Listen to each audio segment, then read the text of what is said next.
Hello, Braves countries. Coach Ken Anderson coming for Hardcore Braves, and I got my main man Ryan and Andrew. How are you doing tonight, guys? What about you, Ryan? I'm doing good. We won the series 2-1, but if you look on X, my God, the sky is falling as per usual, Ken. Other than that, doing pretty good. How are you guys doing? I am doing well. Can't be any better. We took 2 out of 3, like I think the three of us but all predicted. So pretty good on there. Happy to have a happy flight down to Miami and looking to kick some Marlin butt. Yeah, it's going to be very difficult. We try to remind everybody when we have these 4 game series, it's you're looking to split, and Hmm. so if Braves Twitter's melting down over a homestand, we went 4-2 against two really good pitching staffs, then I don't know what they're going to expect out of the Miami. But we'll tackle it. I will say this before we jump into game one: if you're not watching Braves Hip Coil in the Braves series, we crushed both of them on the hip coil. I'm gonna let Ryan talk before we get into game one. We told everybody about these two young left-handers that we would be likely to split, and we nailed that, Ryan. Yeah, we did. Connolly kind of did exactly what I thought he was going to do. He's going to go a lot of fastballs, change-ups to righties with some breaking balls, and then left-handers. He was really fastball sweeper heavy, and the guys were really hunting the fastball up in the strike zone early against him. And totally, they were hunting the fastball early in the count. That's why you didn't see him working counts because they didn't want to get behind 0-2. So they were like, here's a fastball in the strike zone. We're going to be swinging. And I know everybody absolutely hated that, but you don't want to get down 0-2 against Tolley because it's pretty much good night. It doesn't matter if you go down in 3 pitches or 1 pitch. I mean, he's going to go deep in the game anyway. So the boys had a really good approach. You know, they were able to win one of the two, just like I predicted, just like we all predicted. The first 2 games were going to be, you're going to get one, probably not both. I know everybody thought we should have got both, but, you know, sometimes the dice doesn't roll your way. So good job on the guys. No, you're right. And then on the series preview, Andrew was on with me. We talked about our pitchers to work around their hitters because they have a lot of chase and try to avoid mistakes. And Contreras did hit it wasn't a mistake. It was a really good pitch. I think he was guessing slider on that, and I think that helped him hit it. But other than that, I thought Andrew, our pitchers, did everything they could, as we talked about in our preview. All of them looked well in the series, and we held the Red Sox to a total of 6 runs in 3 games. You had to be pleased with that. Yeah, I had to be. My like I predicted. I told him got to go attack them early. Use a lot of breaking balls, and Strider, Holmes, and Elder did a great job of that. My only critique was Strider's kind of command on the fastball, but I think after that first inning, he kind of bounced back and was really good through the rest of his outing. I thought Grant Holmes and Bryce Elder were fantastic. The sliders were working for both of them. Obviously, Bryce made a good pitch, and as you said, Contreras made a just better offense. You can't do much about that. But it's also, that comes on the Braves offense. You got to hit better. But the pitch, I was very pleased with the overall pitching of this series.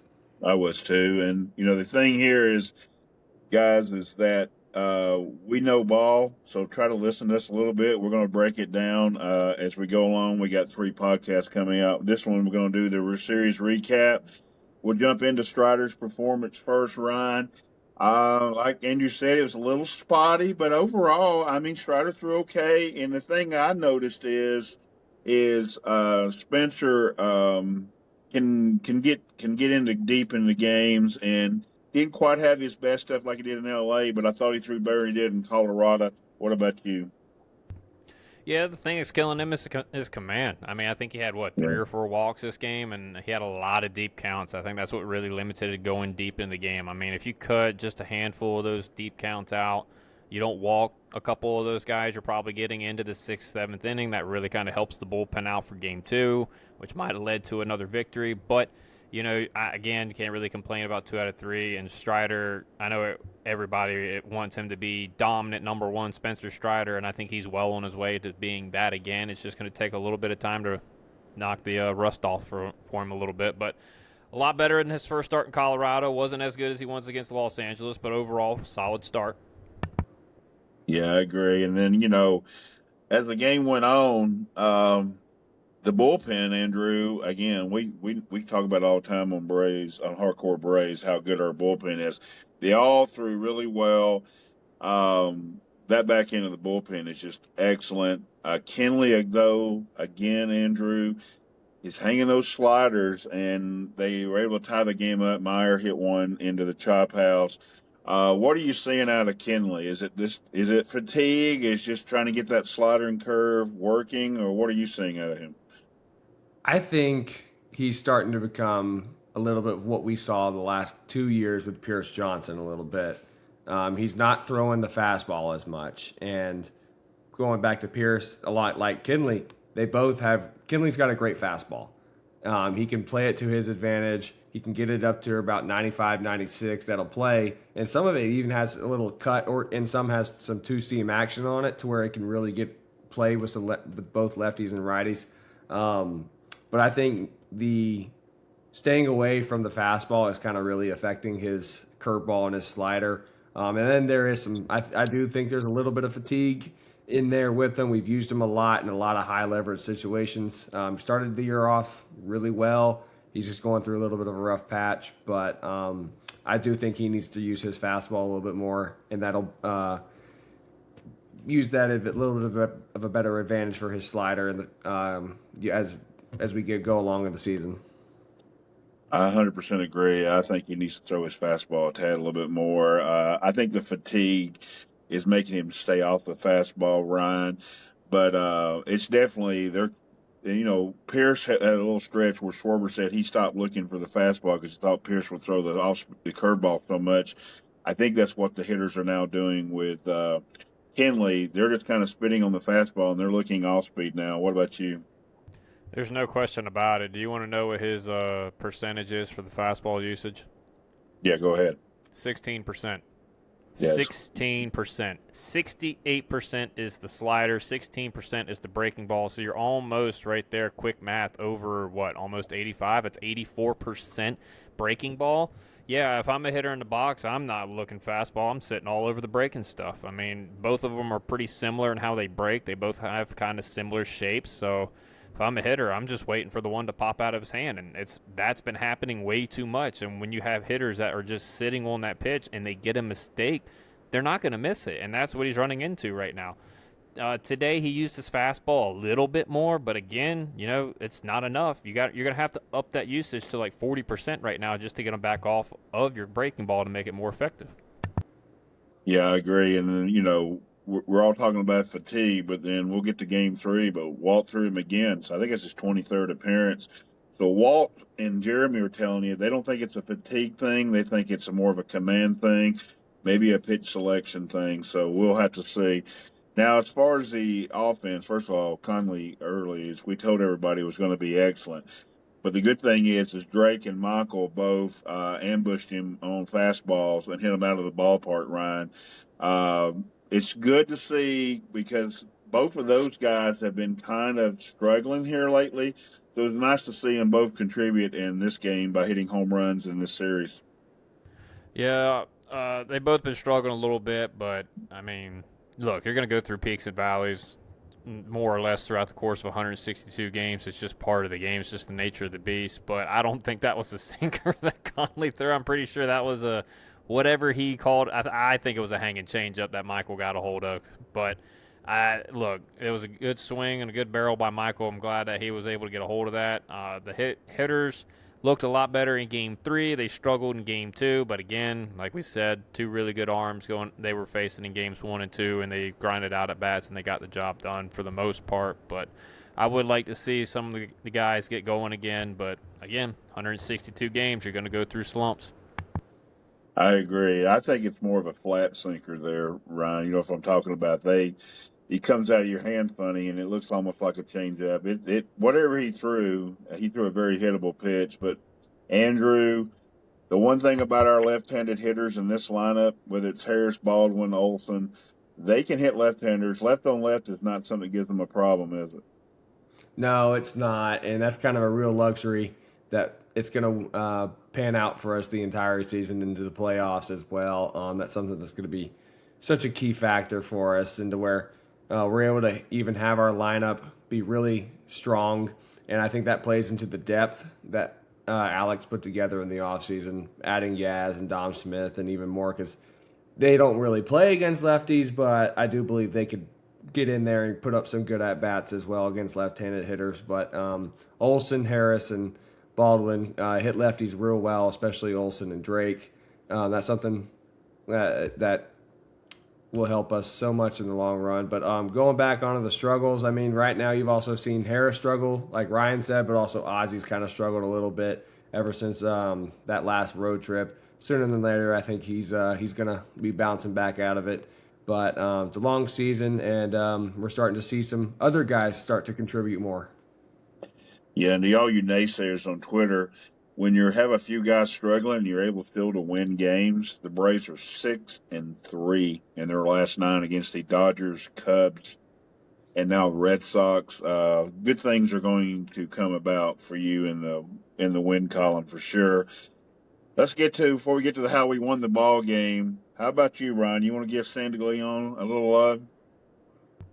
Old man Sandy getting it done, man. A couple knocks. He was throwing out some base runners. What was it, game 2? He threw out a couple base runners. I mean, the old man's getting it done. Look, I'm glad that we were able to re-sign him to have a little bit of depth. But as far as how long can Sandy continue to contribute like this or play this much throughout a course of 162 games? I don't know. I'm hoping Sean can get back sooner rather than later. I know a lot of people hate Sean Murphy, but he's a really good backup catcher, and we're going to need that going on down the stretch to give Drake a little bit of a blow. Hey, real quick, guys, on the play at the plate, I know we challenged. Maybe we should stop challenging plays at the plate because they don't seem like they want to overturn them, even though in both instances, the last 3 instances when we have challenges at the plate, you could see why the Braves challenge it. What about you, Andrew? I think we may need to give it up. I think MLB has something against us. Who knows? They may have had something against us since 2012, since the Andrelton Simmons infield fly rule. But no, I mean, I see why we challenged on Saturday night. I was in the ballpark when I first saw it. I thought he was out. When I saw the replay on the big screen, I thought it was 50-50, but. Maybe we ought to start challenging at all forces. At home plate, maybe when we're batting, maybe even when we're pitching, because it never goes our way. No, it's crazy. So let's get to how we won the game. The guy that me and Ryan have been telling everybody, just be patient. Water will find its level. It seems like water's finding its level in Yaz right now. Big walk-off double for him, Ryan. Yeah, it was really nice to see for Yaz, man. I mean, God, he has been getting absolutely lit up on social media for being the worst signing apparently in Braves history, which is definitely not the truth. We have a lot more guys in the line in front of him. For one instance, let's just look at B.J. Upton. That was probably, in my opinion, the worst signing of all time. But happy for Yaz, man. He's been grinding it. He's been working his rear end off in the batting cage to get right, and for him to come through in a situation like that, you could just tell when he was rounding first, it was just like a weight came off his shoulder. He's like, finally, I had my moment. I finally feel like I contributed in a big spot. And it's good. And for people who still are just shitting on players, I just don't understand why you want to shit on players, man. They care way more than you do, and you just shitting on them on social media where they come across is not going to help them at all. So take a look at yourself in the mirror and see if you would want somebody shitting on you because you messed up on your job. Just take a look in the mirror. Yeah, it's really uncalled for. I mean, they're such a good team. So, Andrew, you can speak to Yaz, and then we'll move on to the next game. But Didier Fuentes has really proven to be a really good bullpen piece as well. He gets the victory as he gets in the 10th inning, which is a very tough situation when you put a guy on second with nobody out to try to hold them scoreless, and that was huge. So how do you like the 10th inning for Didier and then also Yaz walking it off? I'll start with Yaz. I believe that was his moment. His welcome to Atlanta moment that he's been trying to get the entire season. Congrats to Yaz. He's had some really great swings, probably in my opinion, the last 3 weeks, and now this week He hit the ball really well. But speaking on Didier Fuentes, I mean, how about that for a 20-year-old to come into the 10th inning, throwing absolute gas, mowing down the Boston Red Sox in the 10th inning, and then where he giddy up after he gave up a walk? If I remember correctly, first pitch slider, and then that was showing some real talent and some real trust in his stuff right there, which really caught my eye on that. But props to Didier Fuentes for showing up when the team needed him most, when the bullpen may have been a little bit down. Yeah, how about you, Ryan? Didier, that was a big moment for him. Yeah, you always look for moments where kids are starting to develop. That was one of the moments where he was starting to develop. Look, I mean, he was blowing some cheese by those guys for a little bit, and then when they were like, "Okay, you want to throw the fastball," and they were starting to kind of get up on it, he's like, "Okay, you know what? Here you go. Here's slider," and then that was it. That once he landed that slider, and the guys were way out in front of it, that game over at that point. As a hitter, you don't know what's coming. He's commanding 2 pitches out of the pen. He looked great. And, I wasn't on Didi to be a bullpen arm for us, and I think it was way more beneficial for him to get the innings in the minor leagues. But right now, with the way the bullpen is, I'll admit when I'm wrong, and I was wrong. And I'm glad he's up in the bullpen. I'm glad he's doing the job up here, and I'm glad he's developing still. But I do think the bullpen situation does need to change, and I know we're going to talk about that a little bit later on. We are. Before we get to it down the road, let's talk about the guy who actually had the best pitching performance in the whole weekend.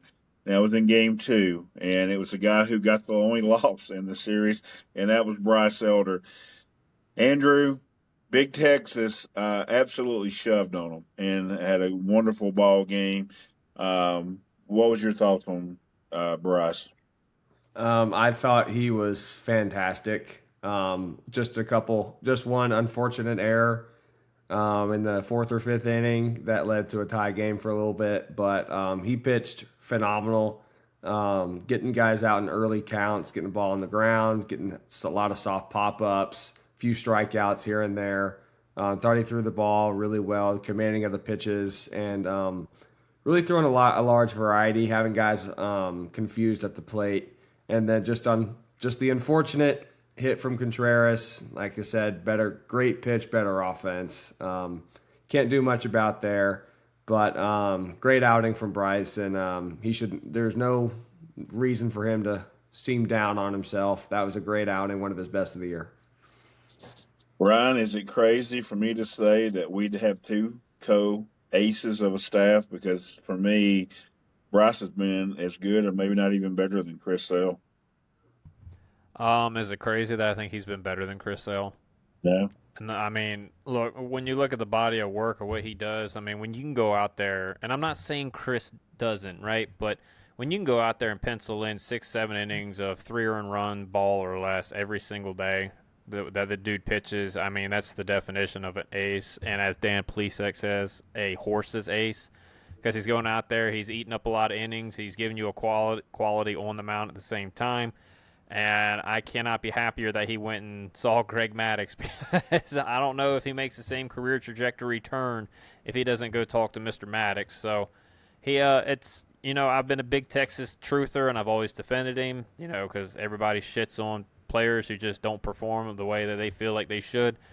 And that's not necessarily fair all the time. These guys are human beings, like I said, and they care. And Bryce Elder cared so much that he went and talked to a Hall of Famer and spent some time out there to make some adjustments that he needed to become a really good pitcher in this game. And right now, you might be looking at one of the few starting pitcher candidates for the All-Star game.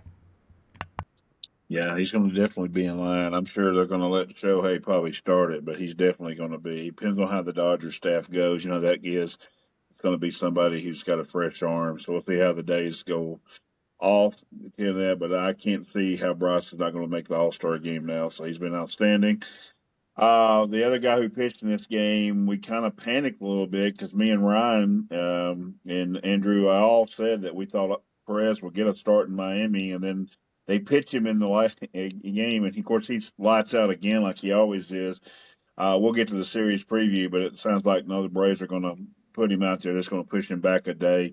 Martin gets a lot of love from me and Ryan, Andrew, but you can speak on how good he's been for us this year. It's kind of like what I've said in the past with Mauricio Dubon. Where would our pitching staff be without Martin Perez and what he's done for this ball club so far? Whether it's been in starting games or out of the bullpen, he's been excellent. He's just been really great, really consistent, throwing a lot of strikes like a savvy vet knows how to do. He's not gonna light up the baseball card and light up the radar gun. He's just gonna throw strikes and know how to get guys out, which is just what we which is what we need him to do. When he came in on Saturday night, I was like, "What are we doing, Walt? He's supposed to start Monday." Aaron Bummer was available, even though sometimes he gives us a heart attack. Can't remember who else was available, but I know Bummer was available. That's who I thought they were going to go to. But Martin did a great job the ninth inning in game 2, and looking forward to seeing him start on Tuesday. Yep. The other guy was Raylo, but I guess they decided to try to save him for today, and that worked out as well for him. Let's get a little bit to Braves Twitter. It's not like Wilson Contreras hit a good pitch, guys. I don't care what you said. I'm gonna let Ryan. He asked me today if we can go get him, and I said go get him because I'm kind of tired of this when they have a bad game. Look, they're going to play 162 games. I guarantee you that's not going to be Austin Riley's last era of the season, and it's not going to be his last game that he maybe struggles at the plate. So you got to stop this thing, and it's kind of ridiculous. And Austin proved it today by jumping right back and proving it at the plate, and also had a great game in the field. So Ryan's going to get the floor here. I know he's already kind of barked a little bit, but it's kind of ridiculous that they react the way they do when it's just one bad game because they're going to make errors, guys. And so, Ryan, it's really kind of ludicrous that we got one of the best defensive third basemen in the game, and he makes one error, and all hell breaks loose on Twitter.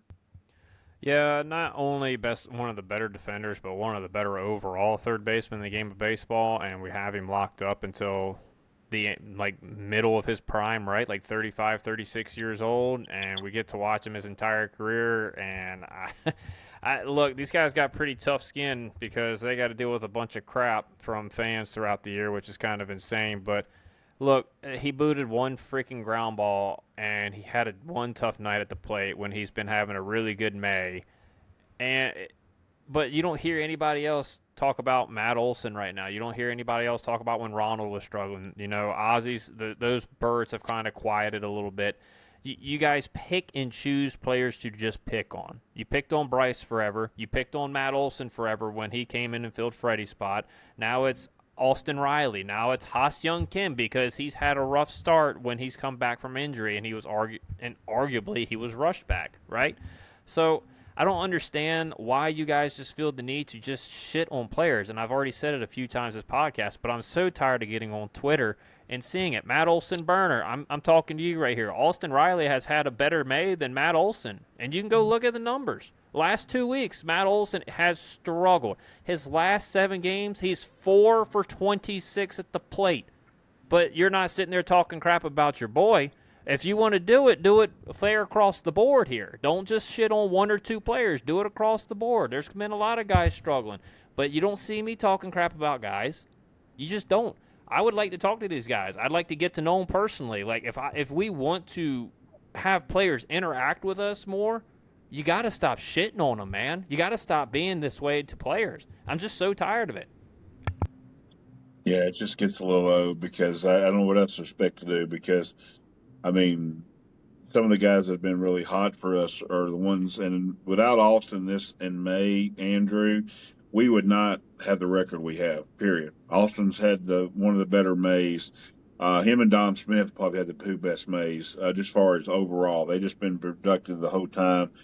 And Austin's going to be a big point. And me and you always talk about when Austin goes well, we go well. And it's proven in these last games. We've been winning because our team hasn't scored, but Austin's played well, hasn't he? Yeah, Austin's played real well. He heard y'all in April, and now he's backing it up in May. His career, even his career numbers even show sometimes will get off to a slow start, but he always bounces back. Bowman put out something today about he struggled to start out 23, and he's about the same number of RBI and home runs that he was in 23, and he had a phenomenal finish in 2023. But Austin's having a great May. And then speaking on to the Twitter stuff, come on, guys, we got to be better. These are human beings. They see this stuff. They know it. It hurts them even more because they're doing their job. I don't like when people critique when I do my own job, but we just got to be better about that. Understand that they're going out there giving their best effort every night. Just real quick, Ken. Here's his numbers. Are you ready? Yep.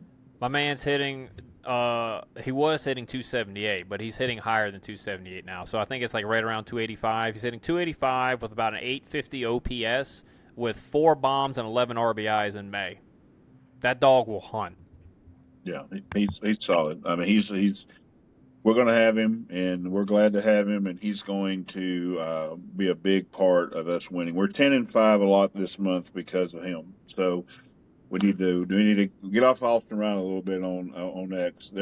We give you the guys who struggle, and they know they struggle, and so he struggled in April, and we pointed it out. He's not struggling in May. We got to move on from that. So speaking of that, let's get to Game 3. Speaking of Big Thick, he takes a Bello, which we all three talked about in both. He's the guy we wanted Sunday, and we crushed him. It's a 3-run homer, gets us off to a good start. Offensively, we were just strong all day long. We hit the ball all the way up and down the lineup. But Austin had one of the better days with 2 hits and a 3-run homer. What'd you think about the offense today, Andrew? I thought the offense needed to do what they need to do every game. Get up out on them early. Austin with the big home run. I forget the pitch was a changeup, slider, or curveball. I think it was a cutter maybe or a slider. But Bello hung it, and Austin crushed it. I love the approach when he started struggling. Just make him come to you guys. Make sure he's throwing strikes, and if he's throwing a fastball in the zone, and he's struggling, you just got to go for it and wait for your pitch, which is what they kind of did in that 3rd and 4th inning. But man, we were talking about, you and I, Ken, hoping to see Bello today, and we did, and he has never pitched well against us, and that continued today. I feel for him because he's a young kid, but he should have never pitched out there today against us. We own him. Yeah, we really do. And Ryan, it was offensive approach. We didn't do the whole bullpen, but we did say that we thought that we would be able to hit Bello. I thought their approach all day was really good against him. Yeah, it was really good. Their biggest thing that I noticed was they wanted to attack the sinker early. They were hunting the sinker low early in the game, and Austin was obviously a hanging cutter. But I mean, when you see that thing come out of the hand, you're not going to sit there and take that. They had a really good approach, man. They worked counts. They got pitches that they could hit, and they didn't miss it for the most part. I mean, I don't know what else you would want your offense to do. They worked counts. They hit the pitches that they were supposed to hit. They put runs on the board. They drew walks. We drew walks today for the first time in a while. I was so happy to see that. So, I mean, everything's trending up after this game. So, every once in a while your offense needs a guy they see really well just to have a little dig-me day the next day and feel pretty good about themselves. And today was that day, unfortunately, for Mr. Bello. It really was. And 2 things I want to point out about just kind of outliers in this game a little bit that kind of got hit was that play. We showed it on, if you're watching on YouTube, the Azekah catch is one of the better catches. And no matter what's going on, our defense has been really strong this year, Andrew, and we've made some really highlight reel catches. That was an absolutely gem out there by him today. Yeah, I'm really happy to see what the defense has done this year, especially the Azokar catch today. That was fun. Thankfully, when he made that catch, I thought he may roll that wrist a little bit, but he thankfully did not. But defense has been great. Infield has been locked in since spring training begun. Matt Olson's just a picking machine over there. Dubon's been better at shortstop than I even expected. I thought he was going to be a better outfielder, but he's a great outfielder. But I think he's even better shortstop out there. And now our defense is even better with Hassan Kim back. I know he made that error Thursday night, but who cares? It's one error. He's a great defender out there. Austin Riley is a great defender. Ozzie Albies very consistent. Michael Harris, arguably the best defensive center fielder in the game. Rafaela may have something to say about that, but I thought the defense has been really great this year. Yeah, it really has. And, the interesting thing also is get back to what Ryan said about the walks. Yeah, we haven't been walking a lot, but a lot of that's because of the pitchers that we've been facing have been very good. I mean, we've faced so many good pitchers that you cannot get behind in count. Does this not give the fact of against a more average major league pitcher, our Braves country should kind of take a deep breath to realize our offense has not gone anywhere? It's just that we have faced some of the best pitching. Since the Colorado series, we faced Seattle's three best pitchers, Ryan. We faced really good pitchers in L.A., especially on two of the games. We come home against the Cubs and faced really good pitching. Ben Brown's about the best I've ever seen Ben Brown throw. We faced the two lefties from Boston. So overall, I think this was Atlanta's day to tell everybody our offense hasn't gone anywhere. Yeah, you go back into the Colorado series, I feel like we're seeing at least two of the pitching staff's best pitchers every single series, right? I mean, Seattle, we got all three. We faced Dollander in Colorado. We faced, Robleski, who was one of the better pitchers for the Dodgers. We faced Snell, who's been a Cy Young winner. And then you go to the Chicago Cubs. Ben Brown was absolutely disgusting. And then Shota. Shota was absolutely filthy. I mean, you guys got to realize, it's not always on the offense. At some point, you got to tip your cap to the pitchers. And the Braves have faced top pitching all year long. You can go back to the Tiger series when we faced their three best pitchers, and we won 2 out of 3 from them. I don't know what more that this offense needs to show you that it's the best in baseball. It's the best in Major League Baseball. You can go ask the New York Mets. You can go ask Philadelphia Phillies. You can ask any other team in Major League Baseball if they want to trade offenses. They would say yes in a heartbeat, and they wouldn't ask another question. This is the best offense in Major League Baseball. Stop complaining. Enjoy the best start in franchise history and God knows how long, and just enjoy a good team. They're a really good team, and they're going to do some special things. So please just get behind the guys. I agree. And, turning to the pitching side, we discussed on the last podcast, the last few podcasts, the concern we have with Grant is never whether starter or reliever. We all think the bullpen because of his little mental thing he had, which he did address last game, and we all three talked about this. Him addressing it, you could see a change in Grant Holmes. Today, Andrew, we saw the change. He got in trouble in the 4th inning. Drake went to the mound. He buckled up, got through it, and pitched an excellent ball game today. Today might have been the game for Grant Holmes to actually move on. If we need him to be a 5th starter, this might be the game to do it, because it was nice to see finally him get over the hump and get out of an inning where he started off kind of getting in trouble. Yeah, that was a great and very big and important start from Grant Holmes today. Really great to see when he got into a little bit of a jam in the 4th inning. Drake go out there, kind of settle him down, get him calm, and him really just buckle down and pitch like he was the first 3 innings, like he kind of has done the last few of his starts. But I think he's solidified himself as a perennial candidate in the starting rotation after today for right now. Really great on Grant's part, and really happy for him. Yeah, and Ryan, you can speak to this. Everybody keeps saying what we need to, but the situation they have, and Bo wrote about it, and I think Chad wrote about it too, there's not a lot of places for him to go. Because if you put everybody in the bullpen that's long relievers, you see what happens to Kenley and them. They get a little tired. You need people who can kind of come in on the daily. This is the kind of start that we probably needed from Grant Holmes to maybe give him some confidence, because he finally did get through that little 4th inning bump he's been having. Yeah, so this is what I said to myself early today before the game started. I said, I hope Grant goes 6 or 7 and gives up 1 earned run, or he goes 4 innings and gives up a boatload of runs because we can't have this in between anymore. We need a direction. AA needs to be like, okay, you need to go to the bullpen and you need to be a guy out of the bullpen, or you need to solidify yourself and say, no, I can be a starting pitcher, and here's why. Now, I will say the Red Sox don't have the best offense in the world, so it's going to be interesting to see how he handles a little bit better offense in the future. But, he answered the first step, and the first step was, can you get past the little hump that you've been getting hiccuped on for the last few weeks? And he did, and he gave you 6 strong innings, so we're going to see if he can carry that over into his next opportunity. But I do think that we cannot continue to have this, 2 to 3 long relievers in the bullpen. Somebody's going to have to get switched to, okay, you're moving to a reliever. You're not going to be a starter this year.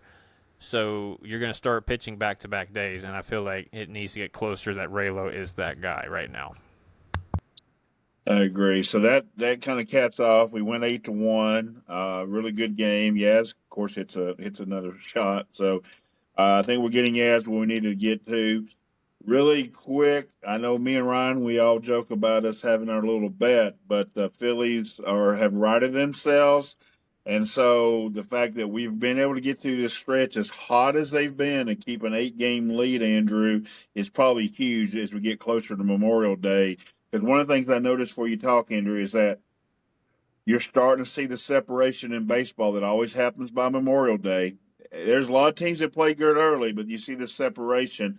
And I know Ryan's we'll get to Ryan in a minute. I know he's hating it, but the Phillies are here. They come. And he's shaking his head at him. And but they're 8 games back. But to keep this separation with Philadelphia when they're playing their best baseball, I think is really huge as we go forward. Yeah, as I've said before, and I've told you personally, Ken, June 1st is where the real season begins for every team in Major League Baseball. It doesn't matter if you're the best team or you're the worst team. June 1st is the date that every GM circles on the calendar and has a quite exact amount of knowledge what he has in their baseball team. And the Phillies right now, they're clicking, and we're still playing great ball, and we're still showing that we're the beast of the East, even without our best player right now. And then when he hopefully comes back sooner than later, I don't know if it's going to be this week, this weekend, next week, but when we get Ronald back, and then we can hopefully expand our lead a little bit more. But the Phillies are playing great ball. Their starting rotation is nasty. And then Kyle Schwarber is a top 3 MVP candidate right now. Certainly they were never going to go away, but how about the Phillies bouncing back from having the worst record to now being one of the hottest teams in baseball? Yeah, to Ryan's point, though, they've played about as well as they possibly can play. Wheeler threw another gem today. Wheeler's healthy, and that's good for us who know Zach and love Zach. And that should be all of Major League Baseball to see him bounce back. But to your point, Ryan, they've probably played about as well as they can play, and they've literally only gained about 2 games in the standings in 3 weeks. They got to be a little disheartened about that. They're not playing for the division, Ken. They're playing for the wild card at this point. And here's why I'm not worried about the Phillies. Okay? They got to stay healthy, number one. You can't have Zach Wheeler go down. You can't have Chris Sanchez go down. You can't have Luzardo go down. You can't have any of those guys go down in the rotation, because if you do, you got absolutely nobody to come up and fill their spot. Okay? So depth's a concern for them. Health's going to be a concern because you've had injury history. And then my last point is their offense. It revolves around 3 guys: Turner, Harper, Schwarber. And right now, 2 of them are rolling, and that's why the Phillies are rolling, and that's Harper and Schwarber. Once they go cold, that whole team's going to go cold, because none of the other players have really started getting going. And I don't think they will, because their track record kind of shows that they've been mediocre players. Not trying to talk crap to them, just saying how it is. The back of the baseball card doesn't lie. I don't see them getting into the postseason. I just don't. I think there's other teams in the Central. I think there's going to be another team out west that might sneak in. I don't see it. They got good pitching. They got to stay healthy, but that offense, and this is what Braves fans need to appreciate. We had Ozzie, Matt Olson, and Drake Baldwin go for a lull for about a week and a half, right? And we went 6-3. The Phillies have that from those top 3. They're going 1-9. They're not going to have a good time. So that's where my stance is on the Phillies. Look, they could prove me wrong, but over the course of 162 games and 3 guys got to stay hot nearly the whole year, and you can't afford an injury to an aging roster? I don't know. I don't like it. That's just me. Yeah. Well, I don't think the Phillies. I think the Phillies 100% are looking just to get into the playoffs now. But I think what I'm saying is they get into the playoffs, they are a team that could give the Dodgers fits because their big three are really good.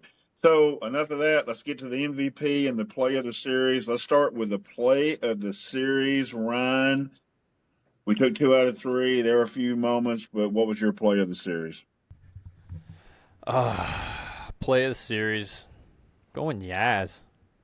Going the Yaz walk-off against his granddad's team, you know? I look, especially since Yaz has been, God, he's been getting crapped on for God knows how long. So for him to come through in that big situation and secure game 1, because if we don't get that game and we lose game 2, then, you know, the entire earth's coming to an end at that point for Braves country. So really good on. I'm really happy for Yaz that he had that moment, and I'm glad he's getting locked in because he's had a very, very nice homestand. His OPS, I think, has risen over 120 points, so he's getting locked in. Yeah, I'm excited about that. How about you, Andrew? Play of the series. Play of the series is Austin Riley's home run to start the game in Game 3. Really set the tone early, and that kind of, I think that right there put all hopes to bay with the Boston Red Sox and maybe coming in and building off that momentum of Chapman's wonderful play Saturday night. But that Austin Riley's the home run is my play of the series.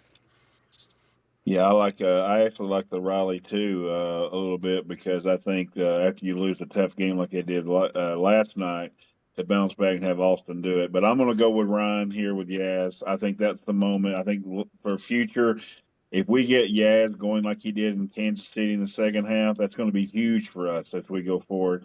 So with that said, Andrew, MVP of the series. Didier Fuentes in the 10th on Friday night. That kid was nails. He was throwing gas. The slider was the best we've seen it, in my opinion, in a few weeks. They could not touch him. Then they weren't going to touch him, and I thought he was very confident in his stuff that we haven't really, seen too much out of the kid. But Didier Fuentes' 10th inning performance gets him my MVP. That sounds good. I like it. How about you, Ryan? The Braves starting pitching is my MVP. Ken, did you know that these guys only gave up 4 earned runs? And hang on, let me count the innings. That is 24 and like a third innings. They gave up 4 earned runs. It's pretty good, right? It's pretty good. I mean, that dog will hunt. Yeah, they were. That's my series MVP right there. Is the Braves starting pitchers. See, pitchers, I give y'all love too. I'm not 100% offense. Yeah, that's surprisingly. I mean, I'm always one that picks the pitcher. So I'm going to go MVP. I'll go Yaz. We need him to go, and he had a monster series, and in a series that he knew he was going to get a lot of at bat. So getting the walk-off double Saturday night, continue from the Cup Series, I think is huge. He gets some righty pitches in Miami, so let's see how he does. So before we get to the preview real quick, our preview of the Marlins series, I do want to address, because this also bulged into Braves Twitter, the hate that Paul Berg was getting for him talking to Mike Yastrzemski was absolutely ridiculous. I'm with Nick Cellini, Chris Domino, C.J. Nikowski, everybody around the Braves broadcast crew or has anything to do with the Braves from 680 The Fan. Absolutely ludicrous to know what this man, Paul Berg, has gone through, and for you to give him hate because he made a remark. These guys are not like y'all. They're not sitting in a room like we are right now talking. They walk side by side with these players. And Yaz didn't think anything about it. I think it was a really good sign by Mike, who never gets on Twitter, by the way, to get on X and to defend him. Andrew, you got any thoughts on that real quick before we move to Miami? I didn't really see the question until I saw the outburst on X. I was like, what in the world is going on? And then I watched it and I was like, this is a perfectly normal question to ask a baseball player. And what a professional from Mike Yastrzemski in his response on Saturday afternoon. I thought that was really professional. Paul Bird is a professional at his job. He does a really great job on the sideline, and really glad that some of the players and then the broadcast staff and all the reporters kind of had Paul's back and kind of quieted the storm, because that was a pretty bad outburst on by Braves fans. I agree, Ryan. It's so stupid. Like, what the hell are we doing? Like, seriously, what the bleep are we doing on Braves Twitter? Like, and I'm not trying to trash y'all, but we're getting to be one of the most unbearable fan bases on X right now. And I'm a Braves fan, and it's getting unbearable. Look, I mean, if you think Mike Yastrzemski's going to take offense to Paul Bird saying he's not the MVP caliber player, his daggum paycheck would show if he was an MVP caliber player this offseason when he signed. He's going through arbitration. He's heard way worse than that. Like, wake the hell up, man. Like, stop stirring the freaking pot on one of the best guys that we have on the Braves Vision and Paul Bird. Like, come on, man. Like, do so much fucking better. Excuse my language, Ken, but clean it the hell up, Braves Twitter. Let's go. Yeah, it's ridiculous, and I wanted to address it because I wrote some of the guys who had already defended and told them bravo to them, from CJ on down to all the way through even to Nick Cellini and all them. All right, real quick to Miami. We got to get out of here. Really good series. The Marlins can throw it. They're going to throw 4 guys at us. We'll get into the Braves hip coil. Make sure you check that out. Pesky lineup. We'll get into our series preview. Ryan's going to join us because it's a very tricky kind of lineup. They all can run. They can hit. They put the ball in play. This is not going to be an easy series. So how do you think it'll go? And who do you think's the guy that we're going to get us winning series, which is very hard, 3 out of 4. We'll take a split, but who's going to be the guy who gets us there? And what do you think the series will go, Andrew? I think we take 3 or 4. I'm not confident in that. But I'm going to go 3 or 4. I think this offense is going to get going after a big win today. Matt Olson's going to get out of it. He hits well in Miami. Ozzie hits well in Miami. Harris has hit well in Miami. Yaz is playing some ball right now. I think the lefties are at a real advantage here. We're seeing 3 good pitchers. But I like 3 or 4 here. Okay. Anybody you particularly think will be the hot guy? I'm going to go Austin Riley continue. I like it. All right, Ryan. We split. Miami Marlins, they got really good pitching, man. That's a hard task to try to go into South Beach and win 3 out of 4. Now, look, that has been the Braves' second home. That has been truest number 2 here in a lot of years. But when you're facing, 3 really good guys going out there, arguably, it's going to be a tough draw. You're going to have to tune into Hip Cool to understand why they're going to be pretty tough. But I think the guy who has the most success is going to be Yaz. I think he continues his hot stretch. He's going to be seeing a bunch of right-handed pitchers, so I'm going Yaz. I like it, and I've been saying this all along, I don't think you can beat us consistently with right-handed pitching. I think our left-handed lineup is as best as I've ever seen it. I think this 26 team is better than the 23 team when you put a right-hander on the mound for sure.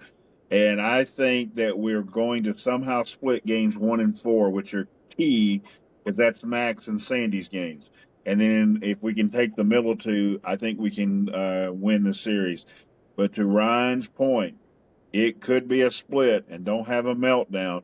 Come back to the Nationals come next weekend, and we'll be fine. We split this series. It's a good thing. So that's all we got for you tonight. Remember, recap's here. We're going to put out the Braves Hip Coil tomorrow afternoon, the series preview tomorrow. All that's coming.